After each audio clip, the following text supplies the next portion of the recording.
जी इस क्वेश्चन में कह रहे हैं why sound waves can not be polarise. तो आपको पता है कि साउंड वेव्स में direction of vibration of medium, particles of the medium या मीडियम कह लें, इज़ पैरेलल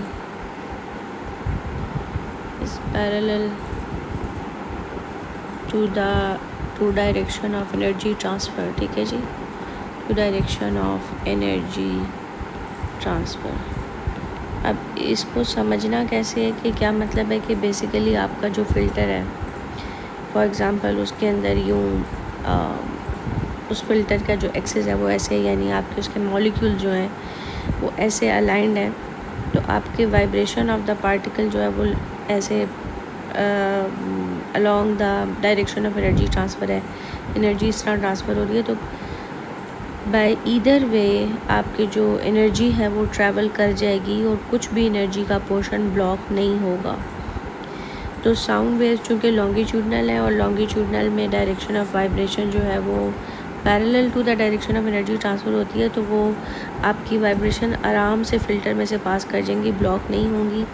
तो जब ब्लॉक नहीं होंगी तो क्या होगा कि हम कहेंगे कि ये पोलराइज नहीं हो सकी। ठीक है, क्योंकि फ़िल्टर के जो आपके मॉलिक्यूल्स हैं वो वर्टिकल हैं और वो एनर्जी ट्रांसफ़र के अलॉन्ग वाली वाइब्रेशंस को ब्लॉक नहीं कर सकेंगे। लेकिन जो ट्रांसवर्स होती हैं उनमें एनर्जी ट्रांसफ़र के परपेंडिकुलर होता है आपके वाइब्रेशन ऑफ द पार्टिकल, तो कुछ ना कुछ पोर्शन ज़रूर ब्लॉक हो जाता है, या तो सारी की सारी ब्लॉक हो जाएगी या कुछ पोर्शन ब्लॉक ज़रूर होगा। ठीक है जी, तो इसलिए हम कहते हैं कि ये पोलराइज़ किया जा सकता है उनको। अच्छा, नेक्स्ट पार्ट में ये कह रहे हैं कि आप प्लेन पोलराइज लाइट्स याद रखिएगा ऐसे होती है, वर्टिकली पोलराइज लाइट या प्लेन पोलराइज लाइट जो है ना वो ऐसी होती है।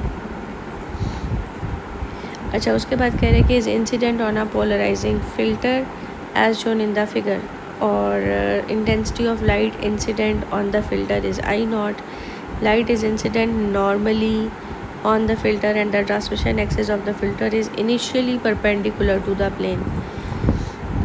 plane of polarization। इसका ये मतलब है कि प्लेन ऑफ पोलराइजेशन आपका ये है, ठीक है, और फिल्टर जो है उसके परपेंडिकुलर है, यानी फ़िल्टर का एक्सिस ऐसे है।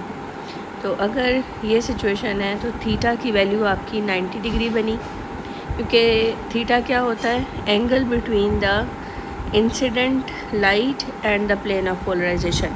तो मेलस लॉ से I is equal to I not cos square theta. तो ये कॉज ऑफ 90 ज़ीरो देता है, तो इसका मतलब है जो इंटेंसिटी आपकी बाहर आएगी इस वक्त ज़ीरो होगी। ठीक है, लेकिन इन्होंने आप देखा होगा कि ग्राफ में अल्फ़ा की वैल्यूज़ ली हुई हैं और ये कह रहे हैं कि फ़िल्टर को आप 360 डिग्री से रोटेट कर रहे हैं। तो इसका ये मतलब है कि इस वक्त आपका अल्फ़ा जो है वो ज़ीरो है। अल्फ़ा की वैल्यू अगर ज़ीरो है तो थीटा 90 है। याद रखिएगा, theta is the angle between incident light and plane of polarization, incident light and axis of polarizing filter. तो अगर थीटा 90 है लेकिन अल्फ़ा को आप ज़ीरो कंसिडर करें, क्योंकि ग्राफ जो है वो ज़ीरो से स्टार्ट हो रहा है, तो आपकी इंटेंसिटी इनिशियली ज़ीरो है। ठीक है, उसके बाद जब आप फ़िल्टर को रोटेट करेंगे, मतलब 360 डिग्री से रोटेट करेंगे, तो एंगल जो है 90 डिग्री हो जाएगा, और जब अल्फ़ा की वैल्यू 90 डिग्री होगी तो थीटा जो है उस वक्त क्या हो जाएगा, थीटा हो जाएगा 0 डिग्री, क्योंकि आपका फ़िल्टर ऐसे वर्टिकल हो जाना है। ठीक है, फिर उस वक्त इंसिडेंट लाइट और फिल्टर के दरमियान एंगल 0 डिग्री हो जाएगा, तो आपकी जो इंटेंसिटी है वो आई नॉट के इक्वल होगी, क्योंकि कॉज ऑफ 0 1 होता है, तो फिर उस सूरत में intensity I is equal to I nought होगी। ठीक है, इसका ये मतलब है कि आपका पॉइंट इधर आएगा। तो ये कॉज के जो ग्राफ होते हैं वो साइनोसॉइडल होते हैं, यानी उनकी शेप ऐसे कर्व्स होते हैं। ठीक है जी, तो ये ग्राफ इस तरह का बनेगा। आई होप आपको समझ आ गई होगी कि जिस टाइम पे अल्फ़ा 90 है उस वक्त थीटा 0 है, एंड इसी तरह जिस वक्त थीटा 180 होगा, थीटा 180 का मतलब है कि आपका ये और रोटेट करेगा, तो आपका जो फ़िल्टर है वो किस तरह से हो जाएगा जी, फ़िल्टर ऐसे हो जाएगा। ठीक है, फ़िल्टर आपका ऐसे हो गया, इसका मतलब है थीटा फिर से 90 हो गया। थीटा फिर से 90 हुआ तो आपकी इंटेंसिटी 0 हो जाएगी। ये देखें जी, इसका सेकंड पार्ट है और इसमें वो कह रहा है कि amplitude of intensity of the light, incident light A not है। इंसिडेंट लाइट के जो एम्पलीट्यूड अगर ए नॉट है तो ये देखें इंसिडेंट इंटेंसिटी आई नॉट थी और एम्पलीट्यूड ए नॉट, तो ये क्वेश्चन लिख ली मैंने एम्पलीट्यूड के लिए। और कह रहे हैं कि मेलस लॉ यूज़ करें in terms of A not. आपने आंसर देना है, ठीक है जी। ये देखें आंसर ए नॉट की टर्म्स में देना है और एम्पलीट्यूड ऑफ ट्रांसमिटेड वेव जो है ना वो आपने बताना है। तो ट्रांसमिटेड वेव जो होगी यानी जो फ़िल्टर से पास करके आई हुई होगी दैट वुड बी आई, और उसके लिए जो इक्वेशन एम्पलीट्यूड की बनेगी वो आई इज़ इक्वल टू के ए स्क्वायर। और हम मेलस लॉ भी यहाँ पे आपको देखें, मेलस लॉ भी नज़र आ रहा होगा कि I is equal to I not cos square theta. तो मैं आई और आई नॉट की वैल्यू अगर यहाँ पे प्लग करूँ तो के कैंसिल हो जाएगा, तो आपकी इक्वेशन आ जाएगी A square A naught square cos square theta, और आप स्क्वायर रूट ले लें पूरी दोनों साइडों पे, तो आपकी इक्वेशन आ जाएगी A is equal to A nought cos of theta. ठीक है जी। तो बस इसका मतलब है ए नॉट की टर्म्स में तो आंसर आया हुआ है, बस आपने थीटा की वैल्यू फाइंड आउट करनी है।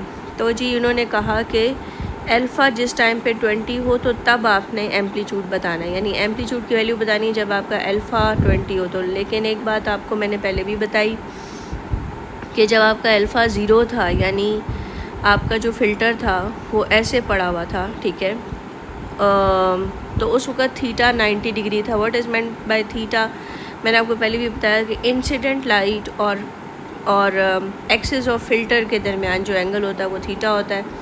तो उन्होंने बताया था कि शुरू में वो परपेंडिकुलर पड़ा हुआ है उसके साथ, इंसिडेंट के साथ, तो इसका मतलब थीटा तो 90 है लेकिन उसको उन्होंने अल्फ़ा 0 लिया हुआ था। तो अब अगर आपने नया बनाना है यानी कि न्यू पोजीशन बनानी है फ़िल्टर की, मतलब 20 डिग्री पे बनानी है, तो आए जी हम इसको कोशिश करते हैं ड्रॉ करने की। तो 20 डिग्री पे ऐसे करके फ़िल्टर बनेगा। तो मतलब ये कि इन जो है ना यानी हॉरिजॉन्टल के साथ ये जो एंगल है आपके फ़िल्टर का, आप देख सकते हैं कि ये यूँ अगर फ़िल्टर है तो वो 20 डिग्री का एंगल बन रहा है। लेकिन एक बात और बड़ी इम्पॉर्टेंट है कि जो आपके जो इंसिडेंट लाइट है उसके साथ उसका कितना एंगल बन रहा है, ठीक है, क्योंकि वही तो असल में थीटा है। मेलस लॉ में जो थीटा यूज़ होता है वो ये वाली चीज़ है कि इंसिडेंट लाइट और एक्सिस ऑफ फ़िल्टर के दरमियान का एंगल। तो अल्फ़ा अगर आपका 20 है तो आप सामने नज़र आ रहा है आपको कि थीटा जो है वो 90 माइनस 20 होगा, यानी कि ये 50 डिग्री बनेगा। आई थिंक सो ये 50 नहीं, ये 70 डिग्री बनेगा, ठीक है ना। तो बस अब आप A is equal to A nought cos of 70 degree लगा लेंगे जी, और कॉस 70 कितना होता है ये तो देखना पड़ेगा। कॉज ऑफ 70 डिग्री ये जी आंसर आता है 0.342, तो ये आ जाएगा 0.342 ऑफ ए नॉट।